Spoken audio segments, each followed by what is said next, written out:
नमस्कार। इस वक्त की देश की सबसे बड़ी खबर अगर कोई है तो वो है कि देश का अन्नदाता किसान जो है वो 13 फरवरी को दिल्ली कूच करेगा। एमएसपी सहित 1 दर्जन के करीब उनकी मांग है और उन मांगों को लेकर वो दिल्ली के दरबार में जो है वो जाके बताएगा कि प्रधानमंत्री जी आपने जो वायदा किया था वो वायदा आपने पूरा नहीं किया है और उन मांगों को लेकर किसान जो है वो दिल्ली जाएंगे।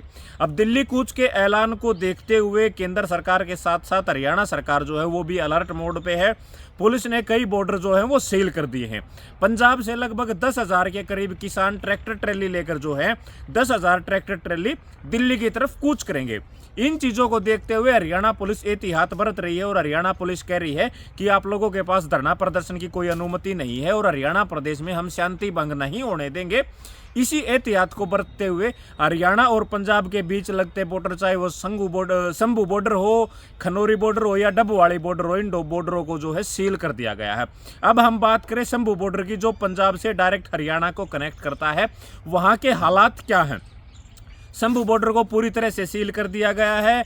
आधे दर्जन से ज्यादा लेयर की बैरिकेटिंग कर दी गई। बैरिकेटिंग के बीच में जो मसाला लेंटर में भरा जाता है, जब मकान बनाते वक्त लेंटर में जो मसाला यूज होता है, बजरी, सीमेंट, रेती का जो मसाला होता है, वो मसाला बैरिकेड के बीच में भरा जा रहा है और किसानों को रोकने के हर प्रयास जो है वो किया जा रहा है।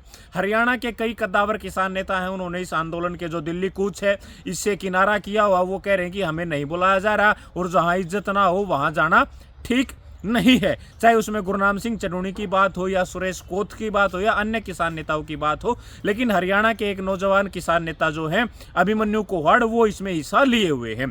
अब मामला जो है एसकेएम का, और एसकेएम है राजनीति का, बताते हैं। पहले जो संयुक्त किसान मोर्चा बनाया गया था उससे जिन किसान संगठनों ने राजनीति में या चुनाव में भाग लिया था उनको अलग निकाल के एक संयुक्त किसान मोर्चा राजनीति का गठन किया गया, जिसमें पंजाब के कई संगठन और हरियाणा के कई संगठन शामिल हैं। वो लोग दिल्ली कूच कर रहे हैं। पिछले दिनों हरियाणा के कई अलग अलग हिस्सों में जो है पंचायतें हुई थी। एक पंचायत जो है नारनौंद में जो है, जो नारनौंद दादा गौतम जहां से विधायक है, वहां भी हुई थी। किसान दिल्ली कूच कर रहे हैं। एमएसपी सहित 1 दर्जन के करीब मांग है, लेकिन हरियाणा प्रदेश के अलग अलग बॉर्डरों को सील कर दिया गया है और 4 जिलों के अंदर धारा 144 जो है वो लगा दी गई है। अब आपको बता दें, जो किसान हरियाणा में प्रवेश करेंगे और जो टिकरी बॉर्डर से दिल्ली में प्रवेश करेंगे, वहां बहादुरगढ़ और दिल्ली के बीच का जो एरिया है टिकरी बॉर्डर, वहां पर बहादुरगढ़ के जो एसोसिएशन है, फैक्ट्री एसोसिएशन है या औद्योगिक व्यापारिक एसोसिएशन है, उन्होंने एसपी और डीसी से मिलकर ये कहा है कि यहाँ कोई अवरोध बना, क्योंकि पिछली दफा जब हुआ था तो करीब करीब 20,000 करोड़ का नुकसान जो है वो वहां हुआ था। तो उनका कहना, और कई उद्योगों ने जो वहां से पलायन करना शुरू कर दिया था। अब उनका कहना है कि हरियाणा बेरोजगारी में भी टॉप स्थान पर आता है, तो इसलिए अब जो है यहाँ ऐसी स्थिति पैदा ना हो। सरकार के 3 मंत्री, केंद्र सरकार के 3 मंत्रियों ने किसान नेताओं के साथ एक दौर की वार्ता हुई है। तो किसानों ने कहा कि हमारी ये डिमांड है, इनके ऊपर आप बात करिए। तो उन्होंने कहा है कि हमें थोड़ा सा समय चाहिए। तो किसानों ने कहा आपको जितना समय चाहिए उतना समय लीजिए, 13 तारीख से पहले का चाहिए या बाद का चाहिए, हमारा दिल्ली कूच जो है वो तय है। पिछले किसान आंदोलन में चर्चा में आए जो किसान नेता हैं, उन्होंने एक वीडियो वायरल करते हुए कहा है, एक वीडियो जारी करके, कि हमने जो बैरिकेड लगाए जाएंगे पुलिस की तरफ से, उनको तोड़ने के लिए ट्रोचन और जो अन्य सामग्री है वो बॉर्डरों के नज़दीक पहुंचा दी है और हमारा दिल्ली कूच जो है वो हर हाल में होगा। इसके अलावा आपको जानकारी दें, हरियाणा प्रदेश के अलग अलग जिलों से किसान जो हैं वो दिल्ली कूच के लिए तैयार हैं और वो एमएसपी सहित 1 दर्जन मांग जो वो कर रहे हैं, उन मांगों को लेकर वो जो है लगातार कूच कर रहे हैं। अगली अपडेट जो अभी अभी आई है उस अपडेट की जानकारी आपको दे दें। जो डीजीपी शत्रु कपूर हैं, उन्होंने इन बॉर्डरों का मुआयना भी किया है और पुलिस की जो व्यवस्था जो उनकी तरफ से की गई उसको जाँच की गई है। लगातार कई दिन से मॉक ड्रिल जो प्रैक्टिस है वो पुलिस कर रही है। 107 जवानों की कई टुकड़ियाँ जो अलग अलग जगह तैनात कर दी गई हैं।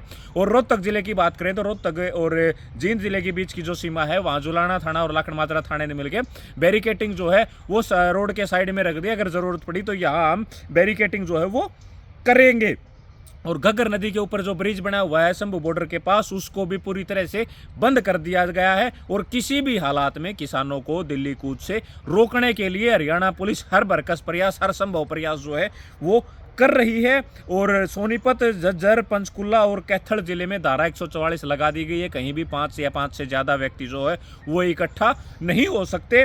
और कई जगह सूचनाएं सोशल मीडिया के माध्यम से ये भी प्राप्त हो रही है कि पेट्रोल पंपों को जो है पुलिस ने नोटिस दिया है कि किसी भी किसानों की झंडे लगे ट्रैक्टर या किसी अन्य व्हीकल को आप पेट्रोल नहीं देंगे। हालांकि इसकी कोई आधिकारिक पुष्टि नहीं है, लेकिन सूचनाएं आ रही हैं कि पुलिस इस तरह की चीज़ें जो है वो कर रही है। तो लगातार जो है अब शंभू बॉर्डर से पंजाब की तरफ से जो लोग आ रहे हैं उनको रोका जा रहा है। तो किस तरह के हालात वहाँ बनने वाले हैं वो देखने वाली चीज़ जो है वो होगी। लेकिन पुलिस का, हरियाणा पुलिस का जो है वो बिल्कुल स्पष्ट है कि हम किसानों को दिल्ली नहीं जाने देंगे। लेकिन किसानों का कहना है कि हम 6-6 महीने का राशन लेके जो है वो दिल्ली की तरफ बढ़ने वाले हैं और पुलिस का काम रोकना है वो रोके। हम किसी शांति भंग करने नहीं जा रहे, हम अपने अधिकारों की मांग करने के लिए जो है वो दिल्ली जा रहे हैं। और किसानों की MSP सहित 1 दर्जन के करीब मांग है, जिनके ऊपर एक दौर की जो केंद्र के 3 मंत्रियों के साथ बातचीत हुई है, लेकिन सफलता जो है वो नहीं मिली है।